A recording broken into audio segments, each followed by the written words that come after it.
Good morning, dear students.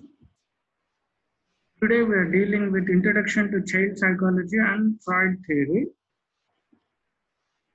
What are different theories which will be there in psychology? There are different theories which given by different authors. They are school of thoughts of different persons. They are divided into psychodynamic theory and learning theory. Here we are going to concentrate on psychoanalytic or psychosexual theory given by Sigmund Freud. In psychodynamic theories, there are two other theories which are psychosocial theory or model of personality development given by Erik Erikson, cognitive theory given by Jean Piaget.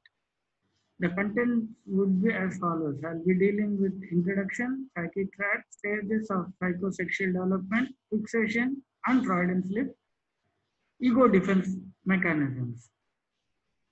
What is psychology? Psychology is nothing but it's a science that deals with the human nature, function, and phenomena of its soul in the mind. What is child psychology? How does it differ to adult psychology? Is there any difference? Yes. It is the science or study of the child's mind and its functions. It is also defined as science that deals with the mental power or interaction between conscious and subconscious elements in a child. Why you have to know about child psychology when you are doing dental practice in your clinic, especially pediatric dentistry? See, the importance of child psychology will be as follows. Why you have to know the child psychology is because of you will know the child better. You will understand the problem psychologically, and then you can deliver the services effectively, efficiently, and in a meaningful manner if you know the psychology of the patient. Establishing effective communication and gaining the confidence of the child as well as the parent can be achieved only through psychology. Produce a comfortable environment for the dental team to work on the patient. They teach the parent and child the importance of primary and preventive care. Sigmund Freud. I just wanted to go give you brief history about Sigmund Freud. He is a atheist and he studied neurology. He is a neurophysician. After becoming delusioned with physical treatment for mental illness, he became interested in the notion of talking cure, nowadays which we will call as counseling. He has a private practice of nervous and brain disorders where he had done so many research work. He has published in 1900s a famous book, Interpretation of Dreams, which is my personal favorite too. If you have a chance, go and refer through it.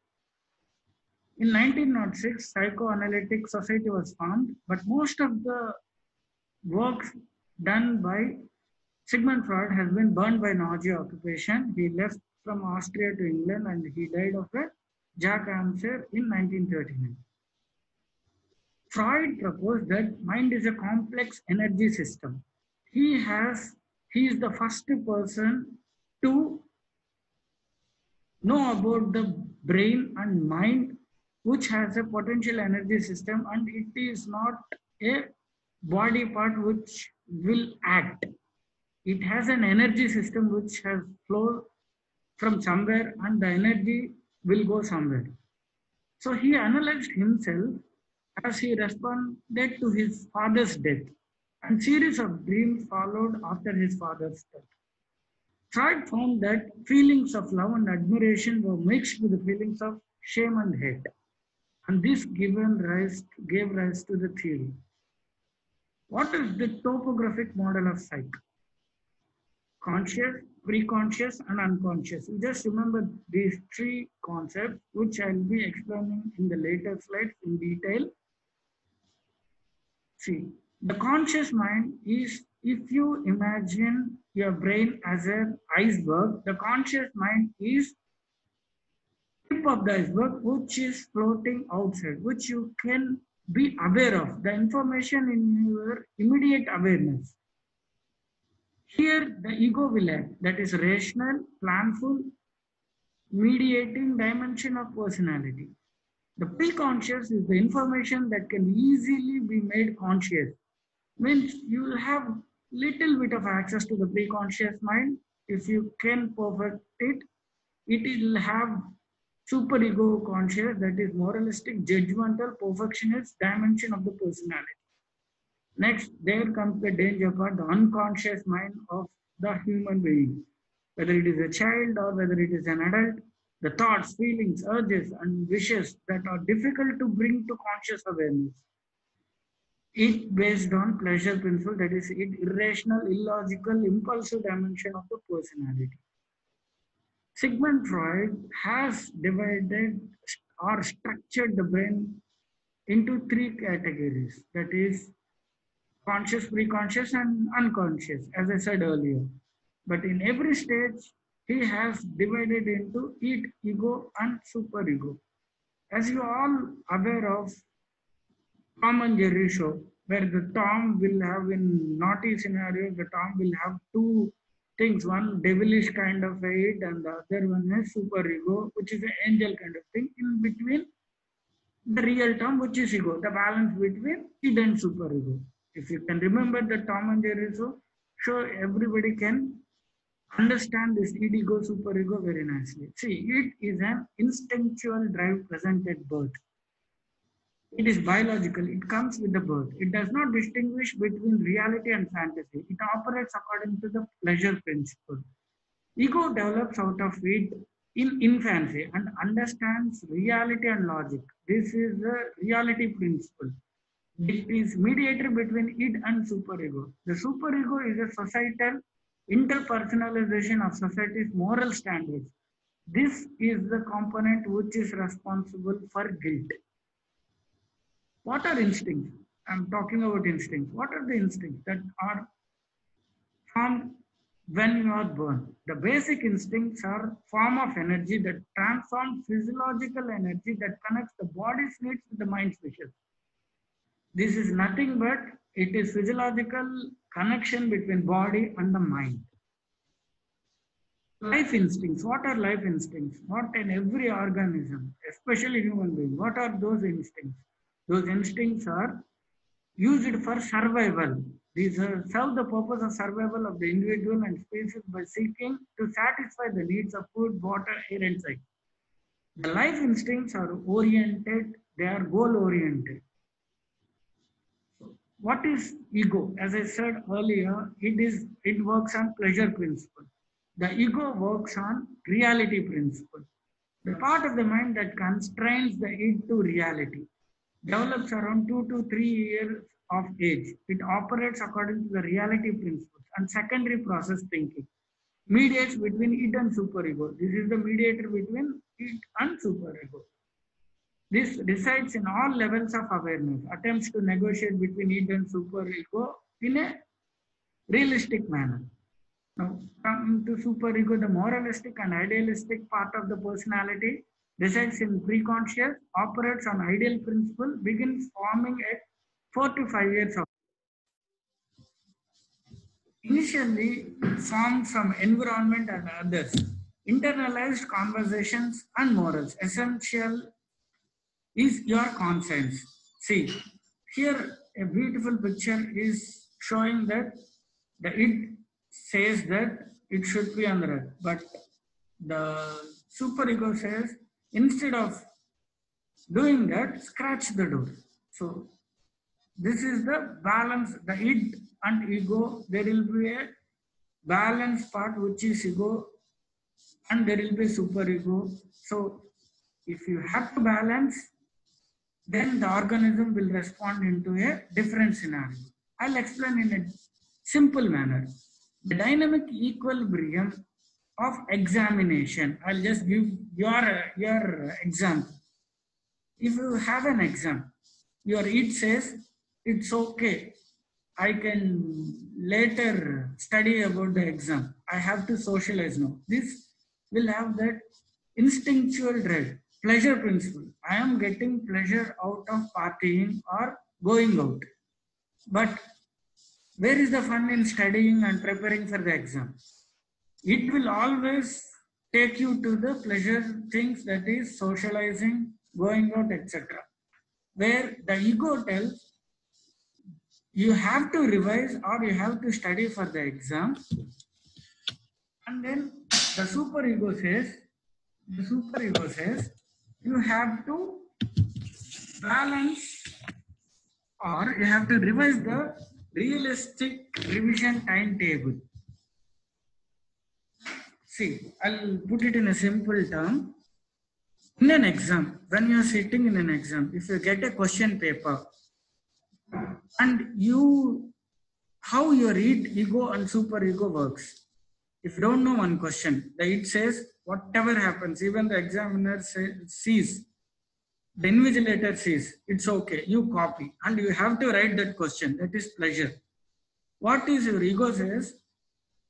You have to copy to attempt this question, but make sure that invigilator is not watching you. The superego says, no, you are morally good.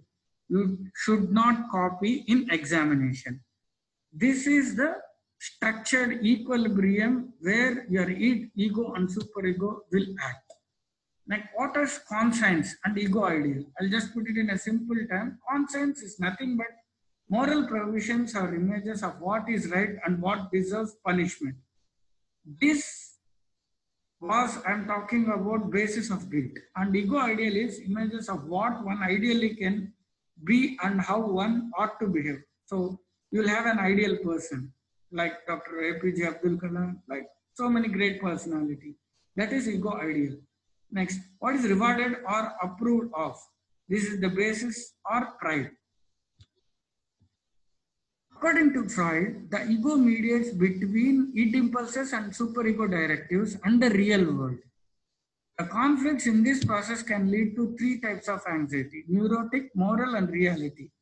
Neurotic anxiety will be there when the id will get out of control and conflict will be id and ego. Whereas the moral anxiety involves a fear of violating your own moral principles. For example, for a class, you have to attend by 9 o'clock. If you come at 9:05, your moral anxiety will not let you be at peace. There comes the moralistic principle, superego. And then reality anxiety about objective dangers in the environment. Example, hurricanes, wild animals. You are scared of them because they are real threat. Whereas neurotic and moral, they are. Neurotic is instinctual, moral is your own moralistic code. What are the conflicts of personality components? Conflicts between the id, superego, and ego arise in unconscious mind. This unconscious mind cannot be reached by everybody. Come out in various ways. It comes out in various ways. For example, slip of a tongue. How many of you have encountered that you were talking about some particular thing and suddenly without your knowledge you are talking about some other thing? At least once in your lifetime you have gone through this Freudian slip. So what does it say is you are dissatisfied with that thing and that is there in your unconscious mind. Without your knowledge it came out. It comes out through dreams, jokes and slip of a tongue, and it becomes an anxiety producing them. The slips of the tongue or pen. The writers, so many writers will have the slip of the pen. Means they wanted to write something, they'll write something. Most of you had this experience. You wanted to write one thing in one paragraph and one line, but you might write the other thing because it is there in your unconscious mind. There is obsessive behavior and dreams all reveal our unconscious thoughts. Sometimes your dreams will not have meaning, but still you will dream a particular dream repeatedly. This will show that you are unconsciously thinking about that particular thing. A Freudian slip is a mistake in memory where you replace a word with another, more inappropriate word. Freud believed that this was the way that the unconscious mind will be revealed to that particular person. What are the defense mechanisms? Every individual will have these defense mechanisms. You do one thing, for that to defend, you will do some other thing. For example, displacement. You are substituting an acceptable behavior for an anxiety which is inducing one. That is, if you are displacing a situation, you are in an anxious state. Whereas the projection, you are projecting the threatening thing onto the others. You will do the mistake and project. For example, I'll tell you, you have written an exam. You will tell that we have done our 100%, but the teacher has not given me good marks. His correction is at fault. That is projection. You are projecting a threatening thing onto others so that your ego conflict. The basically you have not done your part by writing enough, but you will project that the examiner or the paper evaluator has done injustice to you. This is projection. Next, reaction formation. Creating an attitude opposite to the one that you hold. For example, you are soft inside, but you want people not to notice that. You will project as if you are foolproof and you are break free kind of a person. This is called as reaction formation. Intellectualization. Transforming emotional or affective drives into rational intentions. Regression is reverting to the modes of behavior from childhood in order to avoid conflict. To avoid conflicts, you will develop some behaviors. This comes from childhood. I'm not going in depth about this ego defense mechanisms because as an undergrad student, this the stages of Sigmund Freud and psychoanalytical theory are more important than ego defense mechanisms. But for you to understand what is ego defense mechanism, I'm just explaining. Ego defense mechanism will ensure an individual to live happily. If you have an discomfort, your ego defense mechanism will try to calm it down by projection or sublimation or so many things and make you comfortable. So the conflict will be resolved and you will be happy. You can live happy. This is the ego defense mechanism is essential in our life also. This is not bad. That you have to understand. The stages of Sigmund Freud. Oral stage, birth to 1 year. The infant learns from mother to perceive the world as good or bad, satisfying or frustrating, safe or perilous. For example, if the infant needs are met, the infant will feel that, okay, this world is trustworthy. They are taking care of my needs. If the infant's needs are not met, the infant will be frustrated and will think that world is very bad and the world will not take care of him. In this, the erogenous zone is mouth. Conflict will be weaning. If you want to wean a child in oral stage, it is very difficult. Oral fixation, smoking, chewing, and oral passive will be quiet because they cannot change things. Oral aggressive stage, loud because they feel they can change things. What is this? Oral fixation, oral passive, or oral aggressive, excessively gratified things are. If a child is over gratified or under gratified in this oral stage, there will be some fixations. Means this stage will be fixated into the child's mind. So they might smoke, chewing gum. They are over gratified or under gratified. The child, after becoming an adult, will exhibit this oral stage symptoms which will be resembling smoking or chewing gum. Oral passive will be quiet because they cannot change things. Oral aggressive will become, they'll talk louder and they'll feel they can change things. Excessively gratified, unusual optimism and dependency on others. Oral fixation of a woman can be seen by more talking. By a guy, man or a boy can be seen by smoking, and other types of things in an adulthood. Fun apart, there is internet showing that average woman only speaks 30,000 words a day. I think 30,000 is only for women, but not for us. Okay, fun apart, I'm going into the subject. Stages. Stage 2 will be anal stage, 1 to 3 years. Erogenous zone, that is here the zone which is very nice for the child will be anus. This here you need to train the child potty training.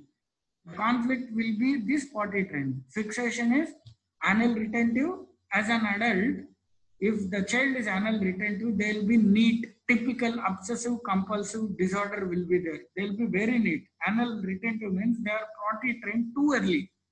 If you are training them too early, they'll be very neat freaks.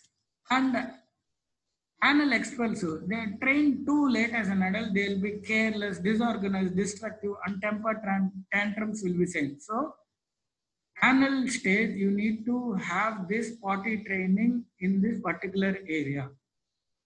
Phallic stage. First, what is a phallus? That is the erogenous zones will be genitals according to the Freud, which we don't agree. Focus turns to the genitals for both genders, Oedipus complex and Electra complex.